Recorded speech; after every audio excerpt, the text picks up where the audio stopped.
negosyo. Hindi ako negosyo yung anak. Grabe. Yung isa naman na isang Muslim, lahat ng expenses niya sa school dito niya na Inano? kasi graduate ng sabi ko sa kanya, sige kasi working student. Natutuwa ako sa mga ganun. Oo, kasi parang nag-effort silang makatapos. Saka sobrang bait din kasi nun. Sabi ko, gusto kong, sabi ko sa kanya, gusto ko yung mga ganyan, yung nagsisikap talaga sa buhay, para lang Makaangat-angat ba? Oo. Ganda ng equipment mo, no? Tapos nabiglang binantaan ako ng tatay. Ay, naku, wag lang makipag-diskusyon. Matatapang daw kasi yung mga ganyan. Sa akin, ang kapitbahay ko nga rin na. nga sa akin nun Oo, ganyan din yung kapitbahay ko. Muslim din na, sabi ko nga, anong ginawa ko mali? Sabi ko, sinaktan ba kita or Ang sabi ng dati, ayaw daw niya tatrabaho anak niya. Yun naman sa akin, illegal na nakatira doon, parang squat.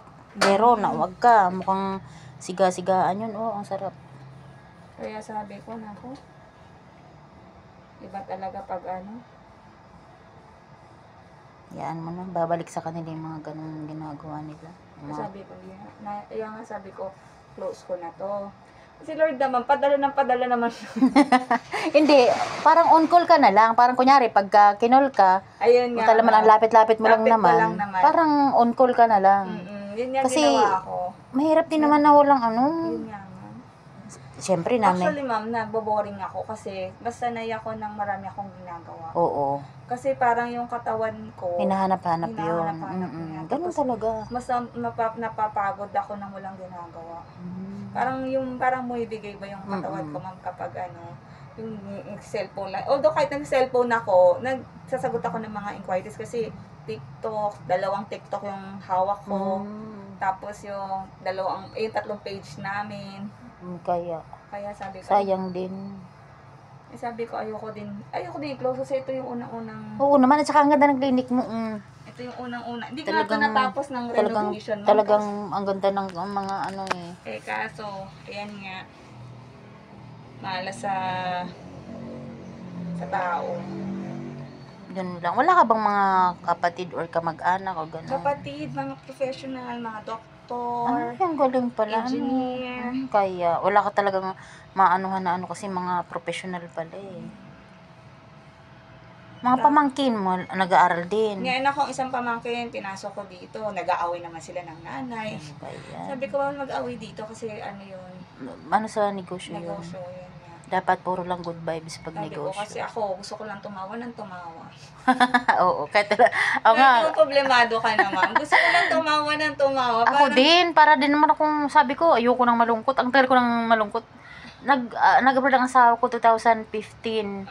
Tapos, pangalawang uwi, okay kami, pangatlo. Pang-4, pang-5, yun, di na kami okay hanggang sa mawala na. Sino na ipag-iwala, ikaw na? Ako na, kasi alam ko nang meron siya. At the same time, di rin naman talaga kami okay.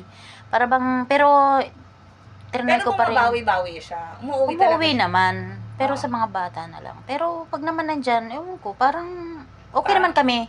Parang civil na lang. Kung ano yung kailangan sa loob ng bahay, yun. Pero, kasi yung ngayon, dati yung baby ko, parang nagsisama na lang ng gano'n. Tapos ngayon, paulit-ulit din siya niloloko, pero hindi siya iniiwan ng babae. Kasi ngayon, may kumakalat na sex video nung ex ko. Na yun nga yung pinalit sa akin, yung bagong nang pinalit sa akin, diba? Ngayon, di pa rin sabi ko, kung ako yung babae, paulit-ulit ka nang niloloko. Tama na. Sakay ba na yun, ma'am? Pag nakita mo yung sex video ng babae. Oo, tapos parang hindi, ako nga nalaman ko lang wala pa akong proof wala pa akong katunayan. Parang, wala, ako na yung Siya, hindi, sabi ko nga, bilib ako sa kanya. Sabi ko, paano niya nakakaya? Ako nga Hindi ko rin kaya yun. Oo. Ako nga nabalitaan ko na mayroon iba, ayoko na eh. Diba? Sakit, parang nadidiri. Wala lang, nadidiri na ako. Parang, correct.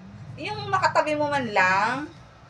Sabi ko nga, pag nandito siya, nakikipag-ayos na siya sa akin, sabi ko, hindi ko kasi matanggap na, na meron kang asawa. Meron kang ginawa mo ang kabit. Tapos pangalawa, naging okay naman tayo, kasi naging okay naman kami ng babae, yung asawa niya. Tapos nalaman ko may babae kang iba. Nako. Parang sabi ko gano'n, hindi ko... Oo, parang iba na yun. Parang sakit niya na yun Oh, na yun yung sabi babaero ko eh. talaga. Sabi ko, alam mo, sakit na yan. Mm. Sabi ko, wala nang gamot dyan. Sa akin, hindi ko rin nahinabol kasi ano din yun eh, mamas boy. Oh, Mamas boy. Laging nakadepende sa... nanay. Ayun ang ayaw ko, mamas boy. Kahit noon pang bago kami ba, mas boy na talaga yun. Ayun ang nakakapikon. Yun yung Ayun tatay ang, ng dalawang anak ko. parang Kasi ma'am, pick- bago itong daddy ng baby ko, bago kami niya, 6 years akong hiwalay dun sa tatay ng dalawa ko. Ang tagal din no, bago ka magrelasyon. Hindi no? na- pero hindi naman pero talaga. nakaka-trauma. Oo. Alam mo yung tipo, ang tagal mong nagburyo, ang Di ba, tagal ma? mong, ang tagal mong nagtiis, tapos kukuha ka, bakit hindi pa rin ibigay yung tamang Actually, tao? hindi ko nga alam. Marami nagsasabi, ano daw nagustuhan ko doon. Kasi nga, ang daming naliligaw. Tapos, kung tutuusin nga, manliligaw yung mga milyonaryo talaga. Yung iba, inaano ko ng, magtayo ka ng another venture, bigyan kita ng pera, ganyan. Sabi ko, ay naku, hindi ako nabibili sa pera. Parang ganon. Sabi ko, hindi natuturuan ng puso ko. Kaya nga. Sabi ko, mas okay na rin ako na single, ganon. Kami dalawang anak na ako. yung Pero privacy parang isa. ano din pala. No? Eto, biglang, ewan ko, dumigay. Wala tayong magagawa kasi tao lang tayo nagmamahal. Ayun nga, pero... Ako nga, gusto ko na rin lumandi, pero wala rin akong malandi kasi gusto ko naman lumandi ako. Gusto ko yung maisasampal ko naman sa mukha ng asawa ko na, ay, Correct. kumuha ako ng hindi lang Correct. Basta-basta. hindi lang ano sa'yo. Correct. Kasi yung asawa ko maganda rin naman ng trabaho. Eh, gusto ko kumuha, yung parang makakaangat ng konti kasi baka sabihin, ay, kumuha ka lang naman, ganyan-ganyan lang. Oo, Kaya takot akong kumuha ng Correct, parang ayokong mag-pick ng, hindi ako sure na, ay, Oo. nako, mapupulaan to. Parang tipong may masasabi yung ex ko. Mm-mm. Parang ganun eh. Kaya ako, kita mo, Mm. 10 years na halos. 2015, oh. Kaya nga. Tingnan mo naman, oh. 2024 na tayo, halos 9 to 10 years na nga. Mm. Pero hindi pa rin ako talaga ano, kasi iniisip ko, at saka kasal ako. Baka mamaya, siya yung gumagawa ng ano, mabaliktad ako. Baliktad. Makasawan pa ako. Correct. Yun Totoo din. yan. Utak na lang din, kumbaga, Mm. mindset na lang kasi nagsusupport naman. Kung wala sigurong support, yun. Sa akin, wala. Walang suporta both, At saka, tatay ng at saka ano, ikaw pa nga yung parang ano, nagbibigay sa kanila. Diyos ko. Totoo. Alam, ako, Ikaw Diyos kasi, ko, mama, ikaw may tayo- income eh. Tsaka ikaw may business, kaya, Nakapagtayo sila ng ganito, ha. Tapos, ang naiinis lang ako, kung ikaw, ma'am, kunyari ako yung kabet, ikaw yung legal, ni ano, tatatayo ka ba ng negosyo na katulad dun sa ano mo? Diba? Parang, Diyos ko. Parang napaka-desperada mo naman. Pasalamat na lang siya, ano ka. Oo, sa kandi. Dati, di ba, ang haba ng buhok ko. Nagpagupit talaga ako. Kasi ginagaya niya, pati pagporma ko. Parang, ay, Ayan. paano sabi ko, Walang ano na lang na. originality. Oo. May, kanya-kanya, lahat kasi tayo mga babae, may kanya-kanya tayong mga, ano sa, ganda, Diba? may mga kanya-kanyang ganda tayo na, Oo.